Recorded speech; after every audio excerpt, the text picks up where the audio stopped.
but their body was highly functional. They would turn into Category 1. Category 2 wouldn't actively attack Category 1 but would attack and eat Category 3. Since they were regarded as cures to them, they would regain their sanity and obtain the power of Category 3 by just eating their heart, thus becoming a Category 3. What made Category 2 dangerous was that they have 68% of chance of having their intelligence increased to an extreme level, possibly making them nearly smart as a supercomputer or even smarter. Approximately 5% of all infections could be Category 3, dubbed as outcast. The host was neither killed nor turned insane. The virus bonds with its host and forms a symbiotic relationship. When the host gets emotional, the host might go berserk. When being power boosted, their attack and special attack would multiply by 50x. After it ends, a week of recharge is required. The power boost state could be turned off earlier than it should. Once the host learned how to control it, they could use the power boost without going berserk. There are 7 stages of Category 3. Each one can unlock new abilities of respective stages. Stage 0 provided power boost, being the default ability of the Berserkers requiring level 1. Stage 1 provided night vision requiring level 14. Stage 2 provided X-ray vision requiring level 28. Stage 3 provided slow motion vision requiring level 42. Stage 4 removed move limiter, allowing the use of up to 50 moves at a time, requiring level 56. Stage 5 provided regeneration ability, requiring level 70. Stage 6 instant copy ability, requiring level 84. Stage 7 provided cancel ability and ability to control all inferior berserkers, requiring level 98. Category 3 had subcategories which were 3A and 3B. Category 3A was born when a Category 3 with a perfect bond transferred his or her virus to another Category 3. The Category 3 who had virus removed would die an hour after, while the other one became 3A. Category 3B was born when one Category 3 ate another Category 3, from what I found out. They only needed to eat the heart to become one. Despite using different methods, these two subcategories shared the same abilities. Being able to use all their abilities at once had no longer have stamina drained.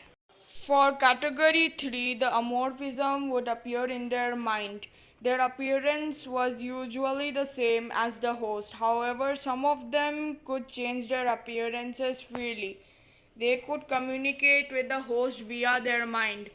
As the bond became stronger, their appearances would become clearer. If the bond was low, the amorphism could only talk to its host inside a dream.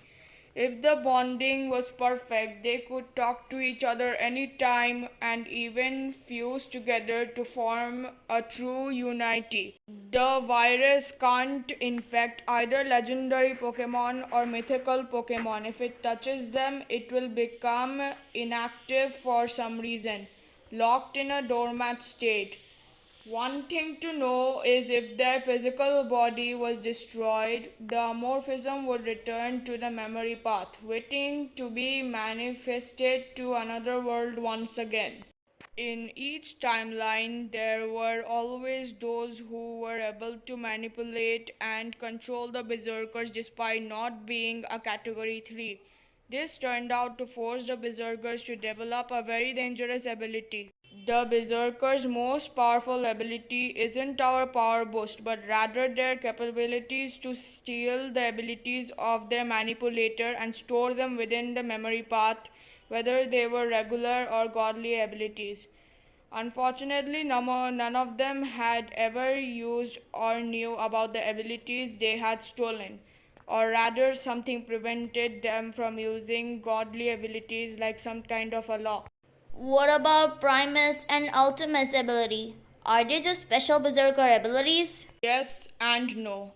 The basics of these two abilities came from the bloodline of Speed's mother's side, and both of which are merely a flawed transformation.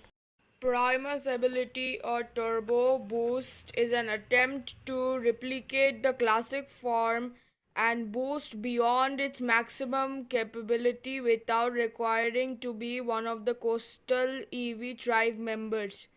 Originally served as a way to kill Speed due to a price of energy flowing inside that could easily obliterate him. Now it becomes his short term power boost. The energy it produces is drawn from the souls of the victims who died and turned into berserkers. It multiplies his power, strength, and speed to 2x per 2 seconds and keeps growing until he is either forced to deactivate the ability or killed by the strain. Just like regular category 3, power turbo boost could be influenced by emotions which could lead to some alternation to its normal ability. For instance, multiplication can either jump to 64x per second or boost only his defense, which could allow him to sustain his form if he doesn't switch back to its default attack mode. Turbo Boost and his regeneration could be used at the same time to let him last in its attack mode longer, but it would corrupt his body and mind, making him lose control and go berserk like Category 3 Berserker. So, Primus ability was meant to kill its user in exchange for a quick jump in power? Actually, that was only meant to kill Speed. It doesn't kill you when I'm using it with your body. The turbo boost capped at 82x multiplier for you. It overrides your berserker power boost and can last as long as I allow it instead of a short period of time like the original. I believe if we could find a way to split this ability to other Pokemon like I do to you, perhaps we could create a team of suppressed turbo boosted Pokemon.